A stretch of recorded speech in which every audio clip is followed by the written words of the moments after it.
اندھیرے سمندر کی اتھاہ گہرائیوں میں جہاں سورج کی روشنی بھی اپنا راستہ بھول جاتی ہے، وہاں ایک خاموش طوفان سانس لے رہا تھا۔ پاکستانی نیوی کی آبدوزیں، آگسٹا اور ہنگور کلاس کی فولادی مچھلیاں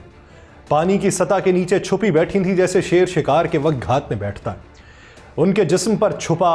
ایئر انڈیپینڈنٹ پروپلشن سسٹم انہیں یوں حرکت دے رہا تھا جیسے سمندر خود انہیں آگے بڑھا رہا ہو،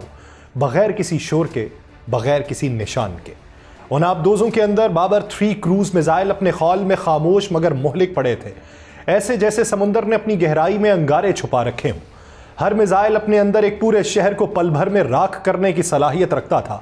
کپتان کی آنکھیں سونار سکرین پر جمی تھیں، ہر دھڑکن کے ساتھ ایک ہی عزم چھلکتا تھا، اگر دشمن نے پہلا پتھر پھینکا تو جواب ایسا ہوگا کہ تاریخ بھی سن کر لرز اٹھے گی۔ دشمن سمندر کی سطح پر اپنے بحری بیڑوں کو آگے بڑھانے میں مصروف تھا، اسے اندازہ تک نہیں تھا کہ نیچے سے اس کی حرکت دیکھی جا رہی ہے۔ دشمن کے جنگی جہاز اور طیارہ بردار کشتیاں اپنے حجم پر نازاں تھیں، مگر وہ بھول گئے تھے کہ اصل خطرہ ہمیشہ نظر نہ آنے والے ہاتھ سے آتا ہے۔ ایک سگنل ملا، مکمل جنگ کی صورت میں ہدف مقرر۔ بغیر آواز کے آبدوز نے اپنے لانچ ٹیوبرز کھولے۔ بابر 3 میزائلوں نے سمندر کے سینے کو چیرتے ہوئے آگے بڑھنا شروع کیا۔ پہلے ساکت پانی میں ایک ہلکی سی لرزش ہوئی، پھر خاموشی میں چھپا ایک طوفان ابھرا۔ دشمن کے ریڈارز اور سیٹلائٹس اس حملے کو بروقت پکڑنے سے قاصر رہے، اور جب انہیں احساس ہوا تب تک بابر 3 اپنے ہدف سے محض لمحوں کی دوری پر تھا۔ یہ کوئی عام حملہ نہیں تھا، یہ خاموش انتقام کا وہ مظاہرہ تھا جس کے سامنے دشمن کے تمام دعوے، تمام دفاعی حصار سبھی ٹوٹ کر بکھر گئے۔ یہ پیغام تھا، پاکستان نہ صرف اپنا دفاع کر سکتا ہے، بلکہ اگر مجبور کیا گیا تو ایسی خاموش تباہی لا سکتا ہے کہ دشمن کی آنے والی نسلیں بھی خوف سے تھر تھر کانپیں۔ یہ کہانی مکمل نہیں ہوئی، کیونکہ ہر گہرے سمندر کی تہہ میں ایک اور راز چھپا ہے، ہر آبدوز کے سناٹے میں ایک اور انتباہ گونجتا ہے۔ لیکن یہ سارا کچھ ابھی افسانہ ہے، یہ حقیقت بھی ہو سکتا ہے۔ اگر جارحیت کی کوشش کی تو ایسے ہی جواب کا منتظر رہنا چاہیے جس کی کہانی ابھی تک افسانوی طرز پر میں بیان کر چکا ہوں۔ آپ سب پر سلامتی ہو، میں یاسر رشید ہوں اور آپ دیکھ رہے ہیں 92 ڈیجیٹل۔ ناظرین، شاہین سے نصر تک پاکستان کے اسٹریٹجک ہتھیاروں کا سفر ایک ایسی کہانی ہے جو ایک خواب سے شروع ہو کر ایک ناقابل تردید حقیقت میں ڈھل چکی ہے۔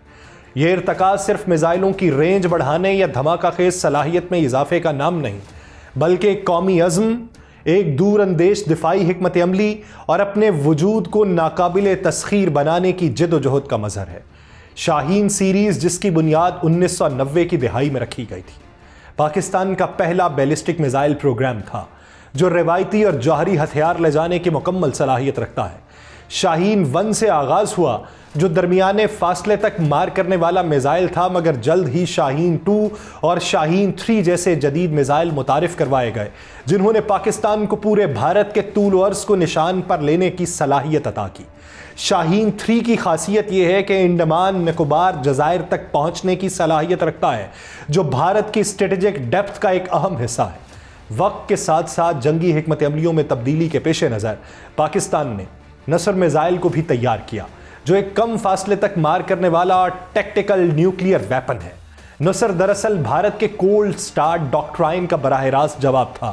جس کے تحت بھارت روایتی افواج کے ساتھ تیز رفتار حملہ آور حکمت عملی پر عمل کرنا چاہتا تھا، اور نصر نے اس حکمت عملی کی بنیاد ہی ہلا دی، کیونکہ نصر جیسے مختصر فاصلے کے ایٹمی ہتھیاروں کی موجودگی میں دشمن کسی بھی زمینی پیش قدمی کی قیمت پر اپنے وجود کو خطرے میں ڈالنے کا رسک نہیں لے سکتا۔ یوں پاکستان نے نہ صرف اپنی اسٹریٹجک ڈیٹرننس کو مضبوط کیا، بلکہ دشمن کو روایتی جنگ کے راستے پر چلنے سے بھی روک دیا۔ اس تمام ارتقاء کا خطے پر گہرا اثر پڑا۔ جنوبی ایشیا میں طاقت کا توازن نسبتاً مستحکم ہوا، کیونکہ پاکستان کی دفاعی تیاریوں نے کسی بھی بڑے جارحانہ اقدام کو غیر یقینی، پرخطر اور مہنگا بنا دیا۔ پاکستان نے یہ واضح پیغام دیا کہ وہ نہ صرف اپنے دفاع کے لیے تیار ہے، بلکہ اپنے قومی وجود پر کسی بھی حملے کا جواب بھرپور اور فیصلہ کن انداز میں دے سکتا ہے۔ اسلحے کی یہ ترقی محض ایک دوڑ نہیں ہے، بلکہ ایک بھرپور دفاعی فلسفے کا حصہ ہے جس نے جنوبی ایشیا میں امن و استحکام کے امکانات کو برقرار رکھا ہوا۔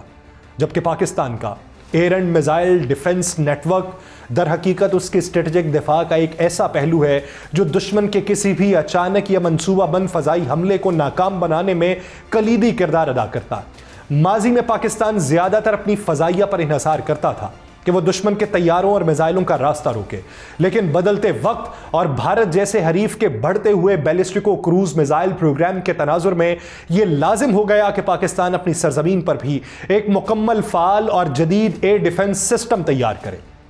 یہی سوچ پاک فوج کے comprehensive layered integrated air defence programme کی بنیاد بنی۔ CLIAD کے تحت پاکستان نے ہائی،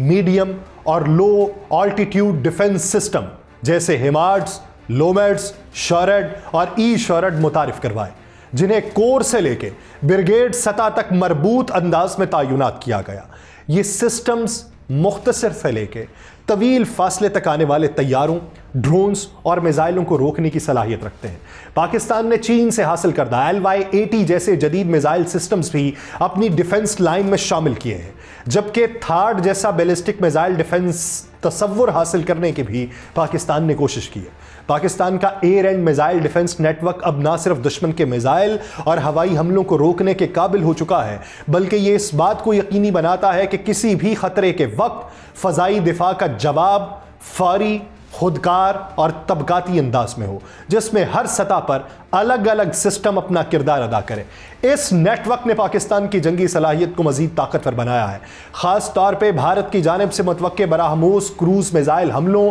اور ایئر سٹرائک جیسی کارروائیوں کے خطرے کے پیش نظر۔ پاکستان کا بیلسٹک میزائل ڈیفنس پروگرام ایک ایسا موضوع ہے جو اب تک کافی حد تک اسرار کے پردے میں لپٹا ہوا ہے، مگر حالیہ برسوں میں اشارے اور خاموش اقدامات اس اقدام کی جانب اشارہ کرتے ہیں کہ پاکستان نے خاموشی سے اس میدان میں بھی قدم رکھا۔ روایتی طور پہ پاکستان اپنے ڈیٹرنس یعنی دشمن کو روکنے کے نظریے پر انحصار کرتا رہا ہے، جس میں جوہری ہتھیار اور تیز رفتار جوابی حملے کی صلاحیت بنیادی ستون تھے، لیکن بھارت کی جانب سے اپنے بیلسٹک میزائل ڈیفنس سسٹم جیسے روسی ساختہ S-400 اور دیسی پروگرامز کو بروئے کار لانے کے بعد پاکستان نے بھی ضروری سمجھا کہ کسی حد تک اپنے لیے BMD صلاحیتوں کی بنیاد رکھی جائے، اور پاکستان چین کے ساتھ قریبی دفاعی تعاون کی بنیاد پر BMD سے متعلق کچھ ٹیکنالوجی یا سسٹمز حاصل کر چکا ہے اور کر بھی رہا ہے۔ بعض رپورٹس یہ بتاتی ہیں بھارت کے ذہن میں رہے کہ پاکستان LY-80 جیسے فضائی دفاعی میزائلوں کے ساتھ ساتھ کچھ حد تک زیادہ رینج اور زیادہ تیز رفتار میزائلز کو روکنے کی